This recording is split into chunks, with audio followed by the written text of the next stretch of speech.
Power on. Real-time Sovryn is go. Woo, just coming off. Doing some lysergic acid diethylamide. Excuse me. That was a bad one. No, really. I mean, maybe not just coming off of that, because you don't just come off of that. But wow, what an experience. Maybe something I will talk about in a future episode. But that is not what we are here to talk about. We are here to talk about a day that will live in infamy. No, it's not what you think. I know this is coming out on January 20th, but no, it's not that. Don't feed that machine.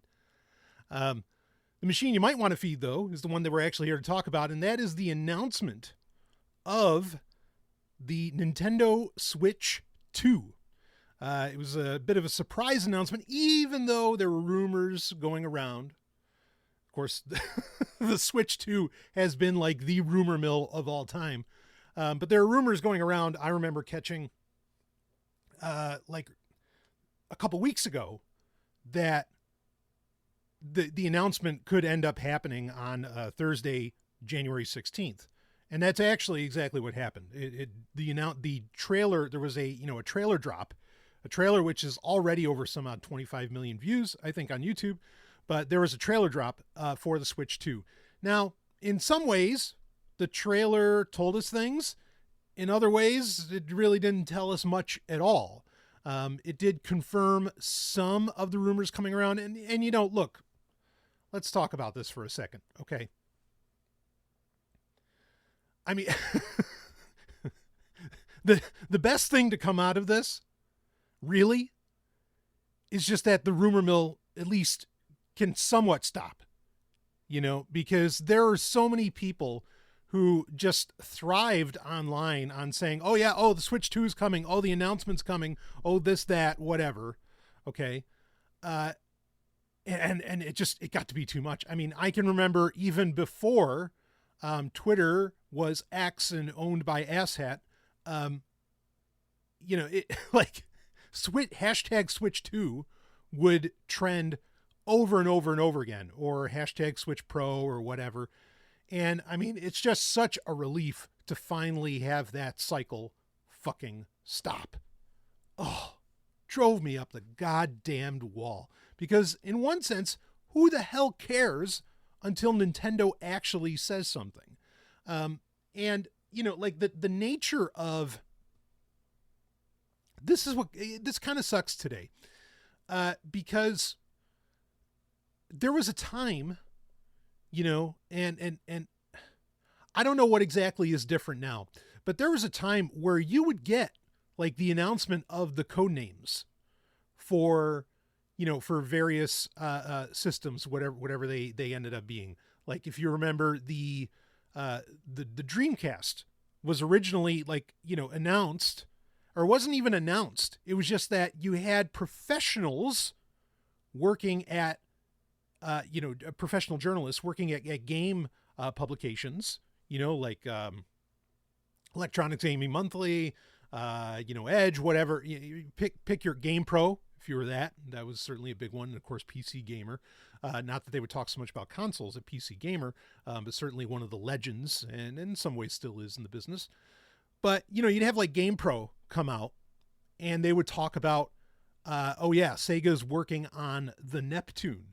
Now, what was the Neptune? It was the Dreamcast, right? Which makes sense, because what was the system at the time? It was the Sega Saturn, and so the code name for the next system was going to be Neptune. I kind of wish they actually still went with that name, but whatever. Just like we knew that the Switch was originally going to be called the Revolution, right? It was called the NX Revolution. Which we know why it didn't stick with that name, because, in certain geographic areas and certain, cultures and languages, the letter V, doesn't come off so naturally. Right.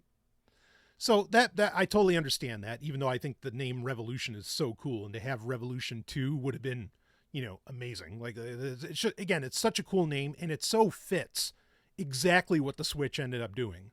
I still think Switch is a terrible name. I'm not surprised at all that this is called the Switch 2. Thank Satan it wasn't called the Switch U. That would have been a mistake of mistakes. But I'm not surprised by the official name at all. Most people were pretty much expecting that.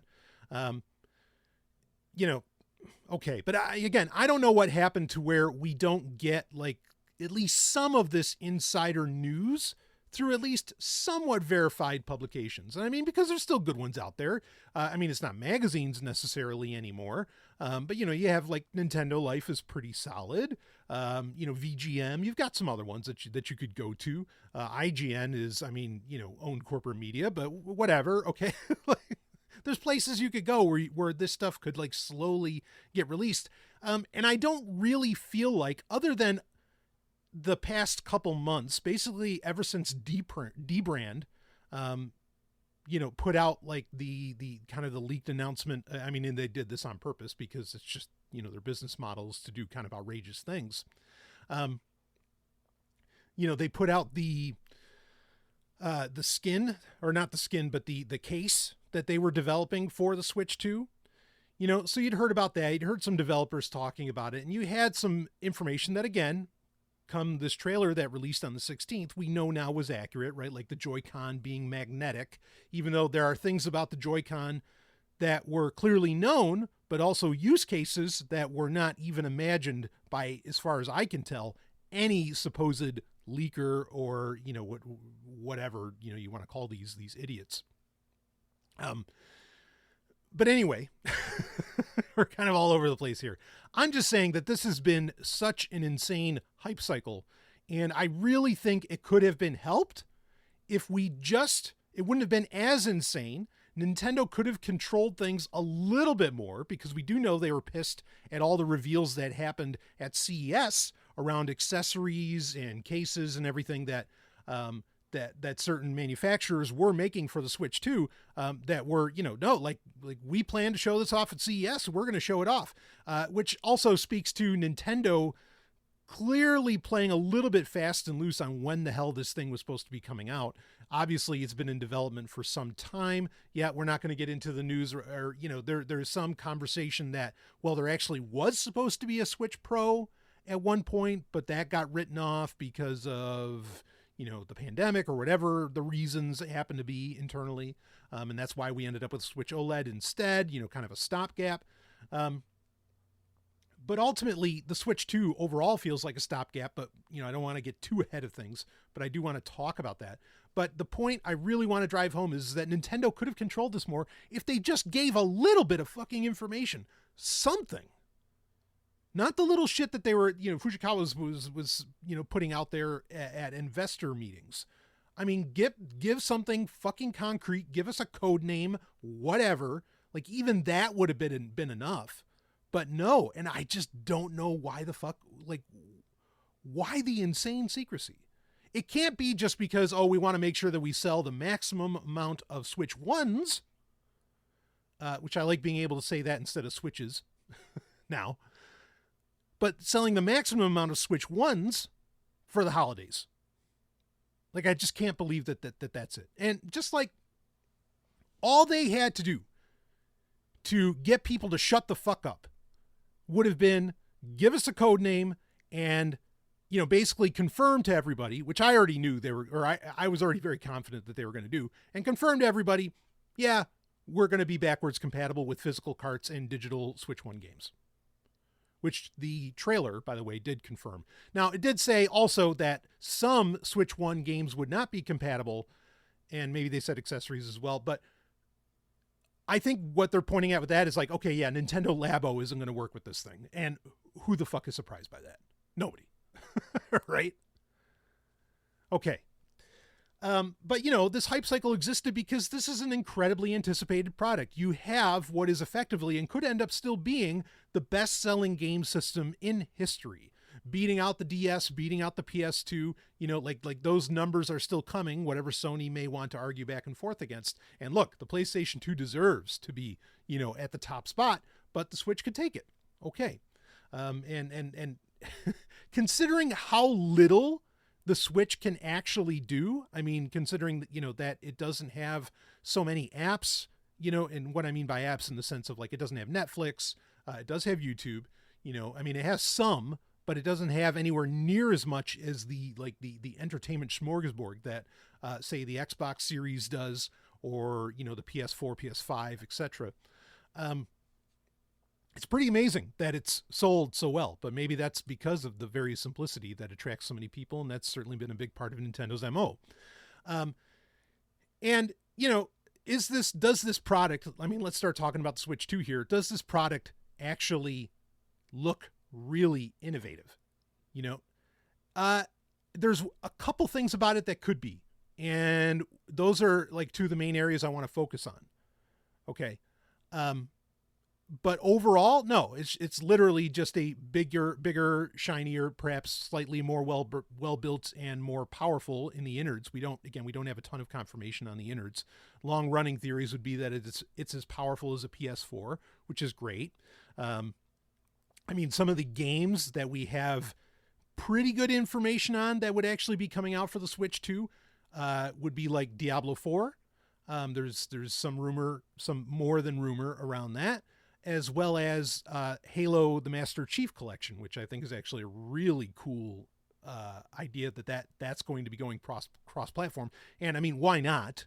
John 117 isn't exactly lighting up the fires on Xbox sales anymore, unfortunately. And speaking as somebody who's actually a big Halo fan, which I am, it's time to, just like Sonic, it's time to take it cross-platform. It's not pushing your systems anymore because you're not making as great a games as you used to.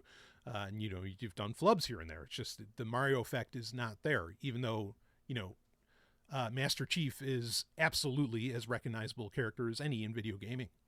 But regardless, so, to be able to play those games, you got to at least be at PS4 levels of power. So we'll see about that. What is battery life going to look like, etc. We'll see about all that. We're not getting more news until, I believe, April 5th. Thank you for not doing it on an April 1st, Nintendo.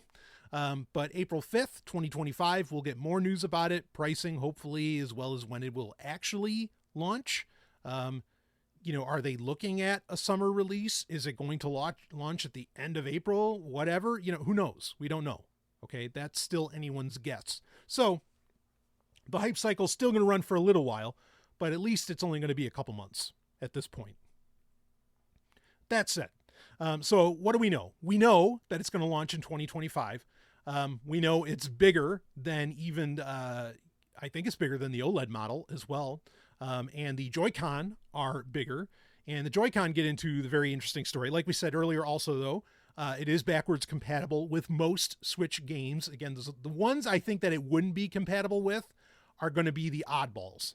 The ones that have like odd accessories that are a part of the program. Again, for example, Nintendo Labo. I would assume Ring Fit Adventure would still work with it, but who knows? Which, I really hope they do. Actually, let me speak to that for a second. Any of those kinds of games, including fitness boxing, boy, I hope those still work, because those actually, you'll work up a pretty good sweat with those. I do I've played the King of the North Star fitness boxing. That is so great. And man, if you get into it, if you let yourself believe, I still believe. Got some Tim Capella there for you. If you get into it, you're going to feel it. You got to get into it, but you're going to feel it.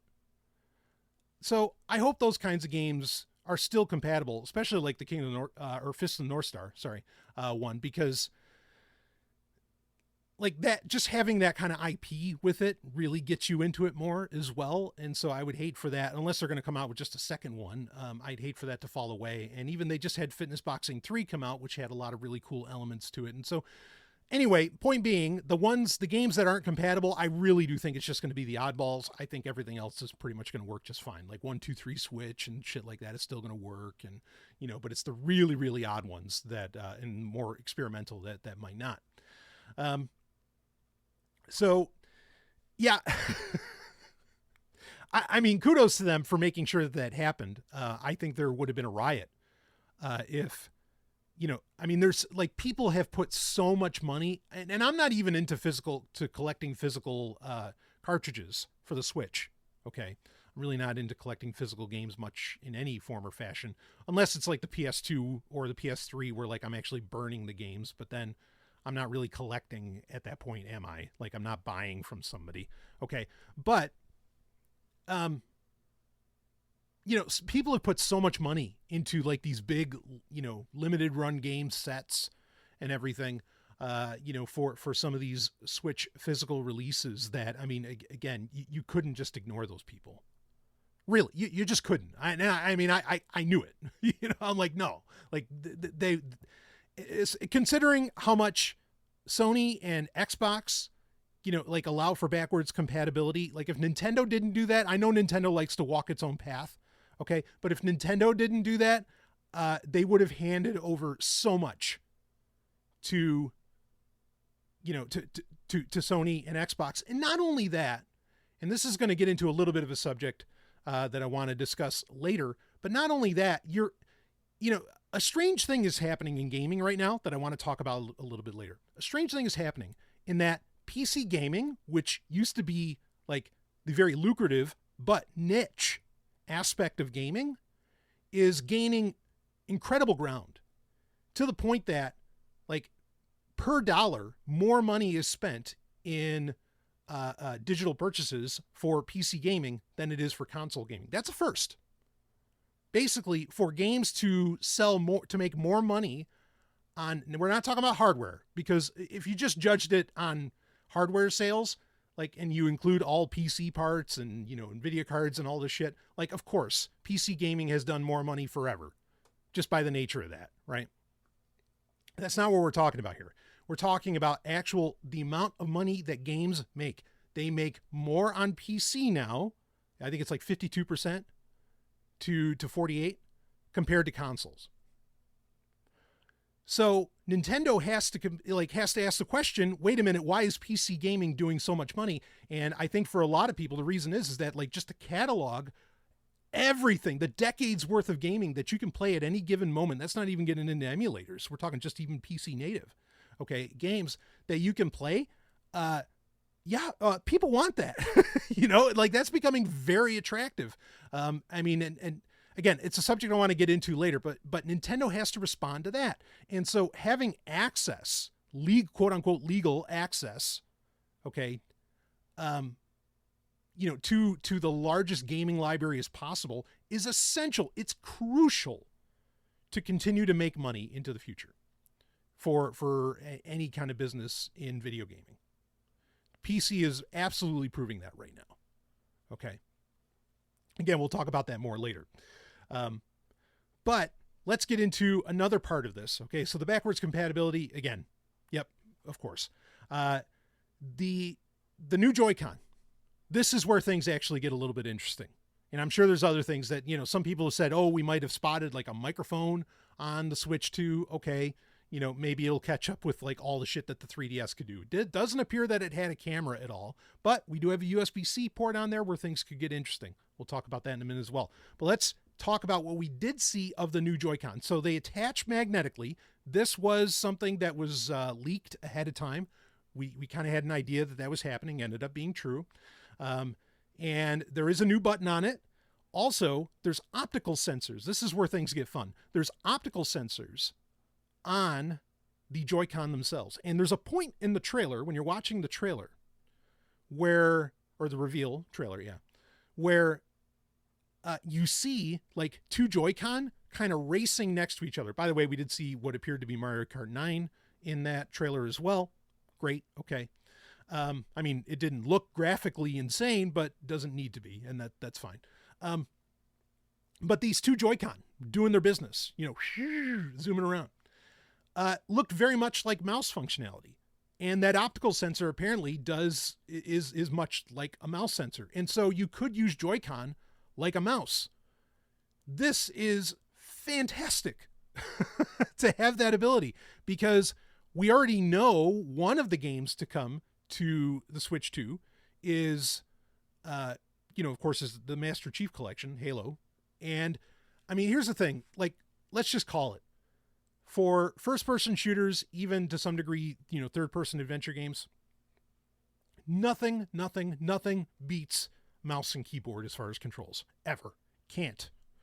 The amount of shit that developers program into first-person shooter games for consoles to make them work half as precise as mouse and keyboard controls is ridiculous.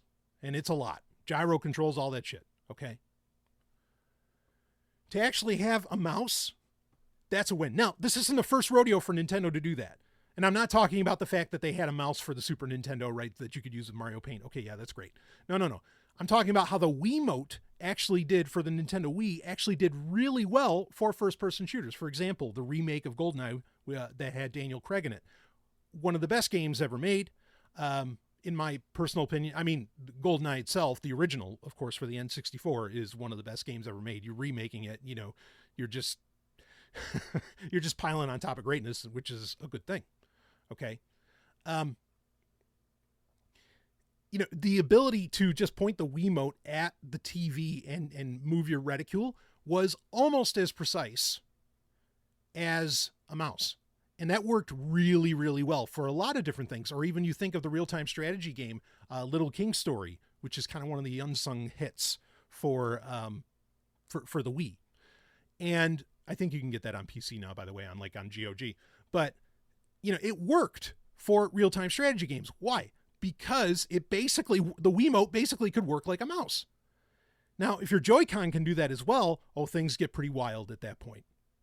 I think that's really, really cool for a bunch of reasons. Another one of them being that, if we get into Pikmin 5 territory, then, we could actually play those games, which are basically RTSs and brilliant ones at that. Okay. We could basically play those with a mouse.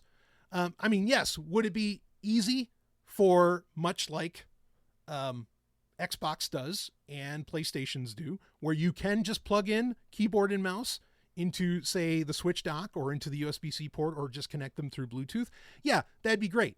But at least this way, now people have a built-in controller that will, that can simulate that functionality.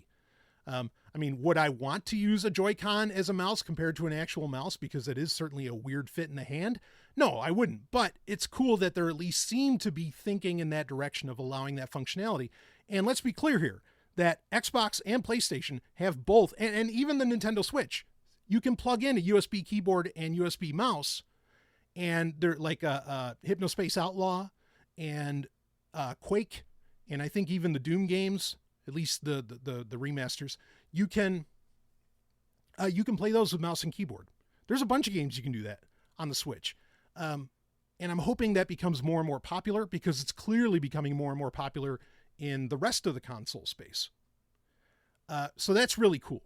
Even just for first-person shooters alone. Another thing, another game that I think, or game series franchise that I think we can be pretty confident is going to come to the Nintendo Switch, basically because Microsoft has said it would, is Call of Duty.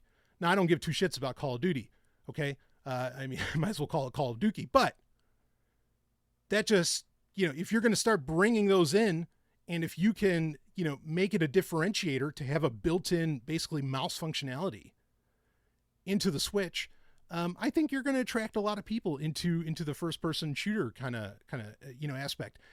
And that's not even saying that, again, another game that we're pretty confident is going to actually release for the Switch too, though it might be some of these games coming out for 2025 might be, what we could call cross-generational, meaning that they could play on the Switch 1 as well as the Switch 2. My guess is that Mario Kart 9's lack of graphical impressiveness may be because it is cross-generational. Like you can play it on the Switch 1 and the Switch 2, which only makes sense. Mario Kart 8 Deluxe is shy, if not the best-selling game of all time. Why would you limit the barrier for Mario Kart 9 to perform just as well, by limiting it to one machine? That just doesn't make sense. But Metroid Prime 4 will probably be cross-generational, and I would love it if Metroid Prime 4 for the Switch 2 was able to actually use the Joy-Con with mouse functionality and have that new control scheme. That would be amazing. Now, these are the things we know. These are the things that we can confirm, from this very short, 2-minute reveal trailer. Okay, so more news coming in April. A theory going around that actually has me very excited. Okay. Am I excited about this console? We're going to talk about that next, but let's get this out of the way. As much as I don't like the hype cycle, this is basically just like, this isn't something that, I heard Nintendo is doing this. It's, again, really just a theory. And that is, if this is a more powerful spec of USB-C on the Switch 2, which it likely is, okay? I mean, you got to understand, folks, like, there are times, more often than you realize, that manufacturers, electronics companies, they do things basically because larger companies, now is there a company much larger than Nintendo? Well, that's certainly something to bring up. I mean, yeah, sure, Apple, could go down some of the tech giants, but Nintendo's up there. If Nintendo wants something, they're going to get it. But many times, the components you find in your electronics are only there because it's what's available, not because it's what's best for it, right? For example, why are all smartphones, why do they all have huge fucking screens? Why? Because that's what's affordable to buy, because that's what companies like Samsung and Apple are ordering from the manufacturers. And so the manufacturers, if you want a 5-inch or a 4.5-inch screen or whatever, you're going to pay up, buddy, because that's not what we're set to manufacture. We're going to have to create a completely separate manufacturing process. So put up or shut up. And most companies just shut up. Okay. So my point in bringing this up is that, is this going to be a more powerful USB-C port? Yeah, probably. Why? Because the USB-C controllers available now generally are the higher end. Okay. So anyway, that's not always the case, but in the case of Nintendo, them wanting to make a quality product, which they do, that's likely what's there. So this USB-C port, I mean, I'm not saying it's like Thunderbolt 4 or 5 or anything like that, but it could be enough to where, and I mean, it wouldn't be Thunderbolt anyway. That's an Intel technology, but could it be USB 4? Well, that gets into, an interesting conversation. But bottom line is, it could be enough to where it could power a lot of interesting capabilities of this device, of the Switch 2, and it could power a lot of interesting accessories. One theory going around, because there was I talked earlier about how, okay, we didn't get any, we didn't get any like code names or anything along those lines, really. I mean, maybe we didn't, I just didn't hear it, but boy, you don't understand. I go to nintendolife.com every single fucking day, multiple times a day. All right. So it's rare that news doesn't, and I mean, that's just one site. I'm just saying it's rare that news does not cross my bow. Genuine news, not rumor, but genuine news about Nintendo. It's exceptionally rare that happens. I'm not saying it can't happen. I'm just saying it's really rare. Anyway, so, there was a patent put through 2-3 years ago for a dual screen, what looked like a Nintendo Switch. Basically that, like, it was like a clamshell style Nintendo Switch, at least with the screen. And obviously that's not what we're getting here. This in no way is a dual screen device. However, it could be that through the USB-C port and some kind of, like physical attachment adapter of some kind, whatever. Okay. It could allow for the Switch 1 to plug into, basically for their USB-C ports on both devices to join, and the Switch 1, your Switch 1 that you own right now, you might even own multiple of them. I do. Okay. I mean, it just happens, right? Even if you don't buy them, they somehow just end up in your lap. Multiple Switch 1s, or, if you have a Switch 1 right now, you could actually plug the Switch 1 screen, no Joy-Con, just the screen, plug it into the Switch 2, and then it would be dual screen, could potentially function like a clamshell, but more importantly, would be able to play DS games in a more native fashion. Not just DS games, but also 3DS games. And it's abundantly clear that Nintendo is, I mean, they're always digging in their back catalog, but they have been digging hard in their back catalog, especially for the 3DS. In fact, the latest re-release of Donkey Kong Country Returns, right, which was a Wii game, got re-released on 3DS, now re-released on the Switch 1. Like that's doing good money. So I think they see the value here. Okay. And that game was actually, and I still think at its best on the 3DS. But anyway, so that theory, and that's just theory, is a wild one. And even if Nintendo wasn't planning that, they better start doing it now. like fucking get on that, boys, because that's genius. Like that is such an incredible idea. And I mean, I love the idea of getting, even just upscaling 3DS games or upscaling, DS games or whatever like that. Oh man, what a catalog, because one of the things we were so close to, and might still happen on the Switch 1, is we almost had, as long as you have the Switch Online expansion pack, we almost had every single Zelda game on one system. And almost had every Metroid game on one system, right? What's missing? Metroid Hunters. I mean, we're sure Metroid Prime 2 and 3 are going to come eventually. Okay. And, maybe we don't want to remember Federation Force and, pinball would be fine if we want to bring on Prime Pinball. But anyway, by and large, like you're getting every major entry, right? Almost every major entry. And it would just take that dual screen setup to put that over the top for both franchises. So I really hope that happens. Like, I think it was just speculation. I don't think it was something that was like based on rumor. But again, if it's not true, Nintendo, make it true. Make it so, as Picard would say. Man. Okay, so all of that out of the way. How do I actually feel about this? I'll tell you something. If that dual screen affair is true, I mean, look, well, all right, let me finish my sentence. Then my excitement level is much higher. Really goes through the roof. Okay? Like that excites me a lot.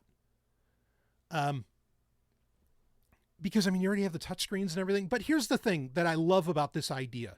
And one of the reasons I think they should do it, not just for the fact that you could have 3DS games and DS games play more natively, right? Without having to do like, reworking with the controls and whatever. It's not that. Okay. What actually, in my opinion, is really cool about that. Okay. And libertarians, you can go over here and cry because, you don't give a shit about the environment. That's fine. You go over there. Okay. Those of us that do, will stay right here. And what excites me about this is it's eliminating e-waste. And I haven't really heard anybody who's talking about this hasn't really talked about this. I think a lot of people will just suddenly think that their Switch 1s are useless once they get a Switch 2. And by and large, yeah, they kind of are. But if you make even just the tablet, and we haven't heard yet if the Joy-Con are going to be cross-compatible or cross-generational, like will Joy-Con 1s work with the Switch 2? We're not 100% sure. I imagine they would be. Nintendo's actually always been really good about that, right? Where GameCube controllers still work with the Wii. Hell, GameCube controllers with an adapter still are designed to work with the Switch 1, for fuck's sake. Or, the Wii U, or like the Wii U could use Wii, remote and nunchuck and so on. Okay.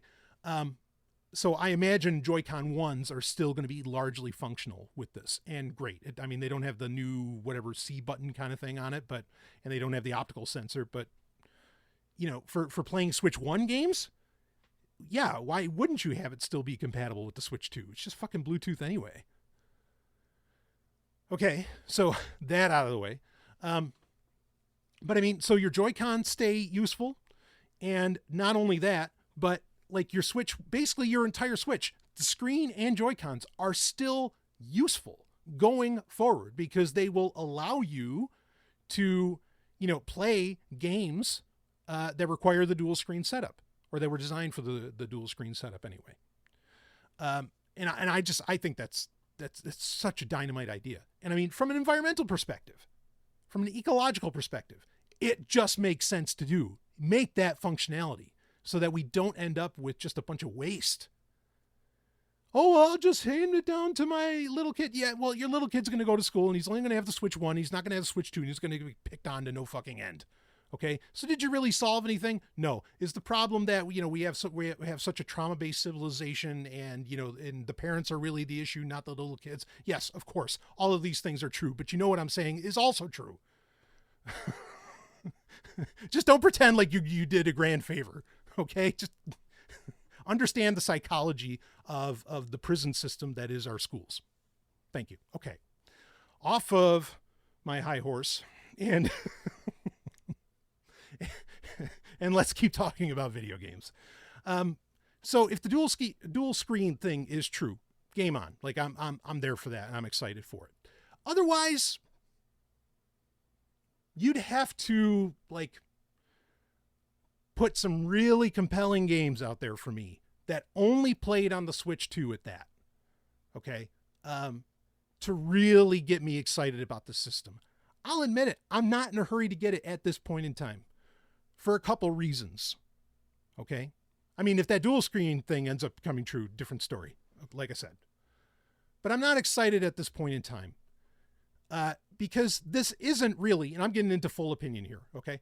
This isn't really like, there's nothing blowing up my skirt here with this. Not really. Like, yeah, I think the potential mouse functionality of Joy-Con is a great idea. Like, genius idea. Okay. But it's not necessarily innovative, right? Because you could, which I can already do with the Switch 1, I can just plug in a mouse and keyboard. Okay. So it's not like that functionality can't be there already anyway.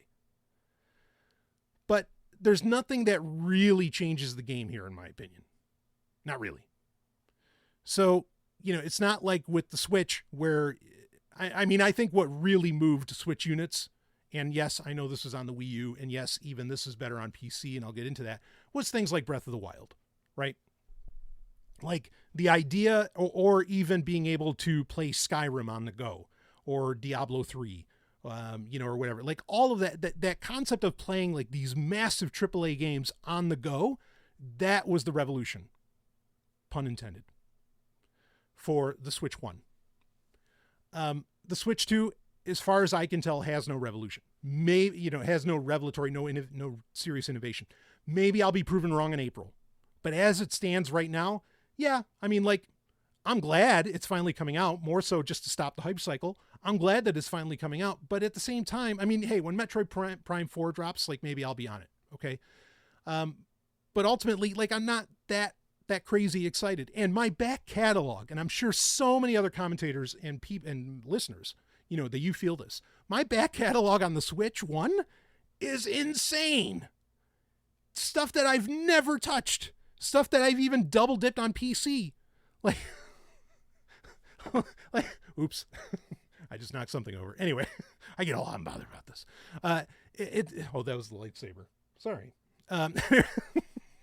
Good thing that's not real. It would have cut my desk in half. Okay. So if you're watching on YouTube, you know what I'm talking about. Or on Spotify, the video is there as well. Anyway, yeah, my back catalog is ridiculous. And ultimately, I don't really care about graphical fidelity. Like I don't need, just like Nintendo ultimately doesn't. Like, I don't really care how good the graphics are. Okay. I played Mortal Kombat 11 on the Switch for years. The game looks horrible on the Switch. I don't care though. I just wanted to play Mortal Kombat and I could do that. If Metroid Prime 4 comes out cross-generational, Mario Kart 9 comes out cross-generational, am I going to pick them up? Yeah, of course I am. But at the same time, I don't care. As long as they like the game functionality is exactly the same, I don't really give a shit about the graphics. Like, believe me, I really don't. There are games where I do care about the graphics, but these are gigantic games where I give a shit about the graphics. Okay.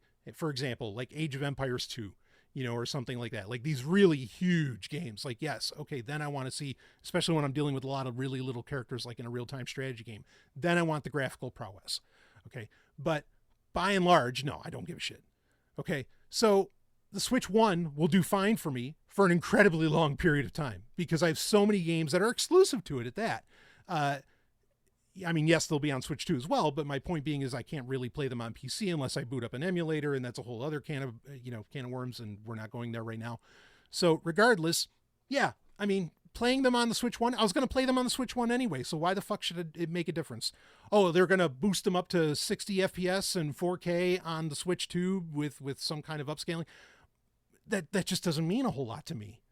Now, I might be, in the minority with this, but I don't know how much I am.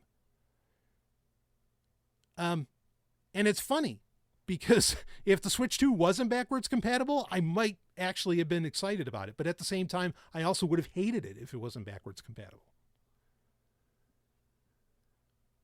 So I'm not in a big hurry for this. Okay. Now, I can understand there are gamers where, their Nintendo Switch is their game system, and that's it. And so, yes, like they get the opportunity to have upgraded visuals, they're on it. And I completely understand where you're coming from on that. I mean, for me, minus some of my retro systems, okay, I was in the same boat for good 8 years now. Basically as long as the Switch has existed. Like the Switch, the 3DS and the Switch, those were my game systems, and that's it. I mean, yes, I could play classic games on PC for sure, but by and large, if I was wanting to play what was du jour, what was of the day, I was playing it on Switch. So, I mean, like the first time I played Diablo 3 was on Switch. I know some people are like, what? No, but that's just how it is.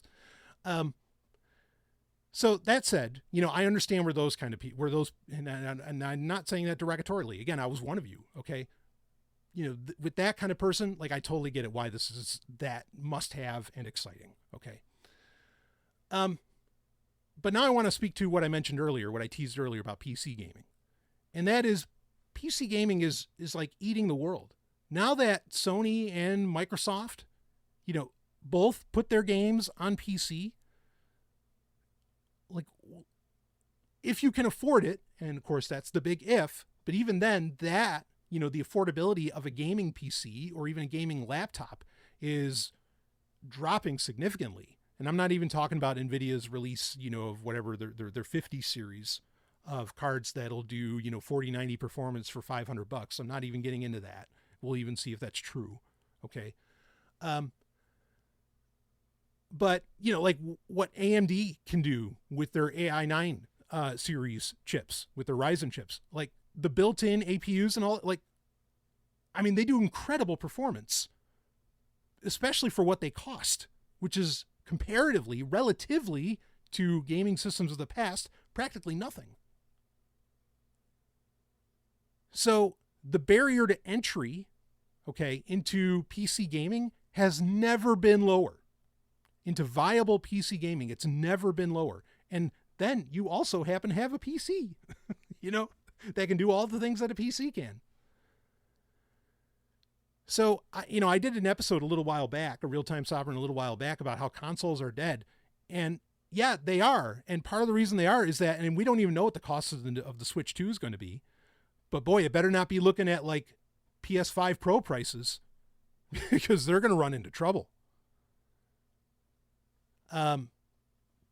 Because when you get into, PS5 Pro prices where we're talking like $700 or $800, whatever, I mean, yes, you can get a legit gaming laptop for that price or even a little bit less that you didn't even realize could be a gaming laptop.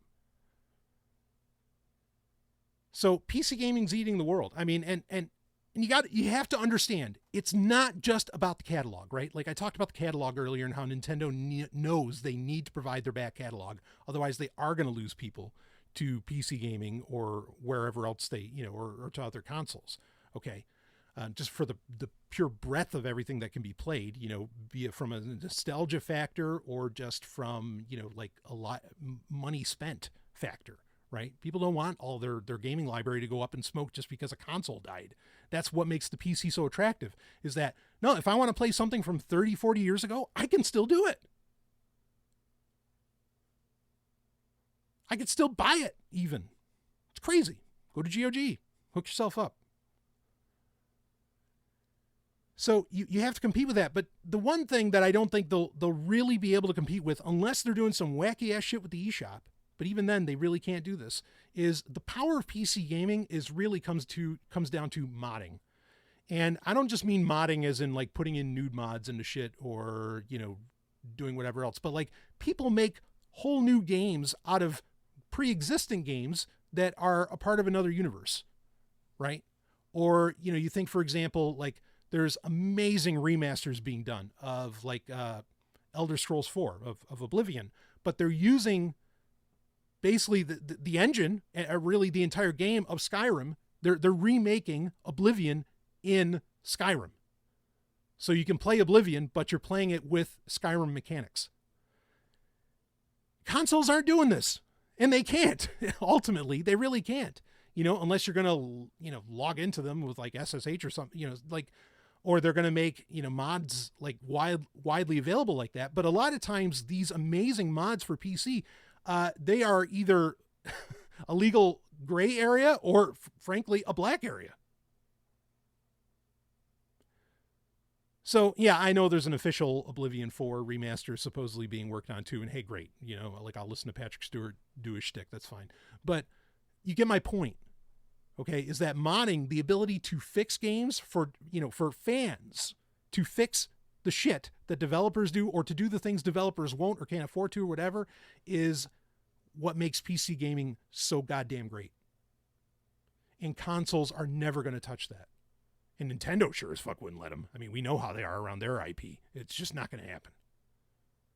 Fortunately, Nintendo remasters their own stuff and generally does it with some good loving care. Okay, so I think that's why a lot of times they get a bit of a mental pass on people, and why they're still considered like a really like a viable option, alongside your gaming PC.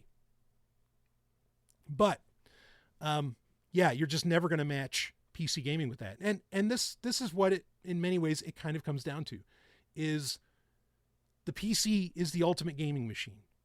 Forget about it even as being a PC. It's just the ultimate gaming machine. And, to say nothing of the emulators you can run, all this other stuff that you can do. I mean, it is insane. And they will last you a good long while. And usually they are somewhat, at least, user replaceable, depending on if you're doing desktop, modern laptop, whatever. Okay. So, like your money, there's no sunk cost. Like your money's not going to fall away when you do this. And to me, having, thanks to graciousness of listeners, having gotten a very, a very decently high end, and I mean, it's got an NVIDIA 4070 in it. Okay. And one of those AI9 processors, like I mentioned, gaming laptop, which is needed to make everything happen in the studio now. Okay. But regardless, like having that and being able to like jump back into some more high end PC gaming, which I haven't done in like a decade. Okay.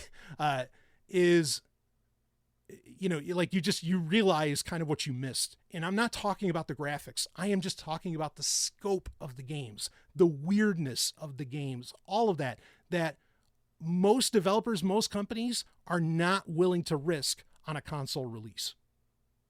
Or just the insane back catalog of games that, I've been playing my whole life. Because I used to be like an insane PC gamer back in the day, and you can't compete with it. And it almost makes the Switch superfluous. Literally the only thing making Nintendo still successful is the competitive pricing of their product, but also their exclusives. Without those exclusives, like this is why, like, no, Mario is not going to go to another console. Okay. Like they're not going to do what Sony and, and Microsoft are doing, because they become dead the instant that they open their catalog up to the PC in a legitimate way. They're dead. Or, like their console business is dead. Yeah, they could still make games, and I'm sure they'd still make a ton of money doing it, but it would be a whole different world. They know they have to hold on to this.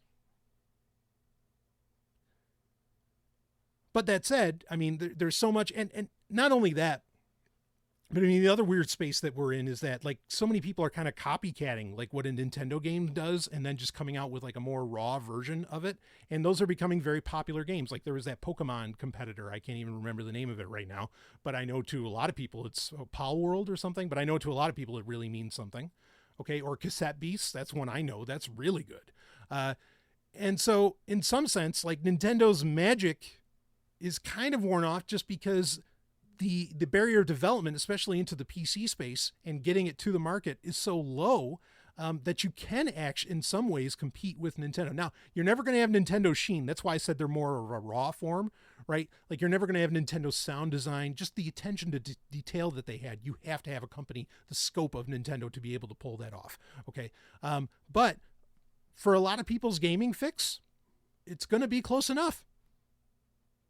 And they don't have to put down money on a new console. They're going to be on top of it. So please don't hear me as like I'm poo-pooing Nintendo. I'm going to be a Nintendo fanboy for life. Like I just cannot imagine anything ever changing that. Okay. And will I eventually get a Switch 2? Yeah, I'm sure it's just going to happen. And again, they make the right announcements and it's going to happen fast. Okay. But like right now, yeah, no, this didn't really excite me. And there's so much to play and do that is of such grander scope on other platforms, particularly say PC. Yeah, I mean, it's going to be a while before I can even get to my Switch 1 back catalog. I mean, and this is a whole other thing. And this is something that Nintendo's really got to step their game up on. And I want to close off with this. Okay. That is, I had a lot of people. So I did the video about consoles being dead. Okay. Now, one of the points that I brought up in that, this was a very controversial video. One of the points that I brought up in that is with DLC for games, say like the aforementioned Age of Empires 2 Definitive Edition. Okay. You can release DLC for 20, 30-year-old games and do insane money on that. Age of Empires is just one example, and it's not an oddity. This is true for, there are other games where this can be the case. And people will just keep paying for it. Now, I said that this could end up becoming far more the norm in that you don't get many new games developed. You just get DLC for games that have already been around forever, constantly getting developed. Now, I had some people give me some heat for that and say that's fucking ridiculous. But then what happened? It was so funny. Maybe a week after I said that, there was the Video Game Awards, and the Video Game Awards, the commission there, announced that DLC could be nominated for Game of the Year. It just proves my point.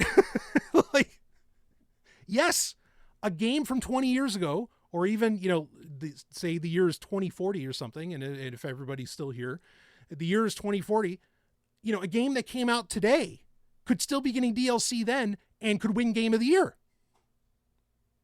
That's the world we're in right now. They know that DLC is basically, I mean, again, just as an example with Age of Empires 2, they had that new Greece expansion, but it's not just an expansion. It's literally like an entire new game inside of the Age of Empires 2 engine. But it's sold as an expansion pack for $15. Insane. But it's a whole new game, completely new game. Hundreds of hours of gameplay. And so this is something that's coming. And I think Nintendo might want to pay attention to this because it's a way that other developers could really undercut what Nintendo does in the sense that you could basically sell new games for $15 instead of $50. Right? Because it's an expansion to a game that already exists. But because you didn't have to like redevelop the engine and come up with whole new mechanics and all that stuff, you can sell it at a much lower price point, and the lower price point could make up for, the volume in sales can make up for the cheaper cost. And I mean, it'll be interesting to see if Nintendo, dives deep, into the concept of DLC, which I think they failed with not providing any for Tears of the Kingdom. They've failed with that, in my opinion, with some other games as well. I mean, they did do it somewhat with Breath of the Wild, but this is another thing too. Like Breath of the Wild, where is that best? It's best on PC, right? Play Second Wind. That's not a fart joke. Play Second Wind. It's awesome. And I think it's part of why they sweat so much, about emulators. Because it's not just that you can play games that they sell, it's that you can build on top of the games that they make and make things that might be a little more compelling because they don't have the same filter that Nintendo does. I'm not saying Nintendo aren't the greatest game developers of all time. They pretty much are. Okay, might be a couple better, but but they pretty much are. But this is something they have to look at and they have to respond to, and that should be a major part of the Switch 2. Otherwise, I don't know what the fuck they're going to do, when it comes time for the follow-up to the Switch 2, which I don't even want to get started on that hype cycle. Okay, but this gets to my point that overall, this is a very safe release with the Switch 2. It's so safe at this point in time. Again, we might get some announcements that are not safe, which great. But it's so safe that it's uninteresting to me at this point in time. They announced the right stuff. Again, totally different story. But right now, like that trailer should have done a little bit more. But whatever, we'll see what ends up happening in April. Maybe they released this, and I could totally believe this, that they released the trailer just because of all the CES news, and it was just such a fever pitch, and to try and control the narrative some, they're like, fuck, we got to put something out there. And so they just put something quick out there, even though they didn't really plan on talking about it until, April. Or, again, they said they would announce something before the end of, the fiscal year, which would have been in March. April's close enough. Maybe that was the original idea and they just like their hand got forced a bit. Maybe. Regardless, they've got to announce some more, and maybe they will. But as it stands right now, not super exciting. I'm just not in a hurry to get this because there's so much left to do on Switch 1. Graphical improvements are not enough for me to want to jump on a new system. You got to give me good reasons. And I don't really have any yet. Especially when I also have a gaming PC. If I didn't have a gaming PC, different story. Then I'd be like, oh yeah, give it to me now. Give it to me now. I need the latest. You know what I mean? But that's where we're at. So I will end that here. And, as more news comes out, and again, I'm not going to be like pushing rumor shit. Okay. But as more news comes out, probably in April, unless they do something ahead of that somehow out of nowhere, I won't talk about it much else, but hey, you got an hour of me flapping my yap on it. So with that said, I will see all of you, on the other side.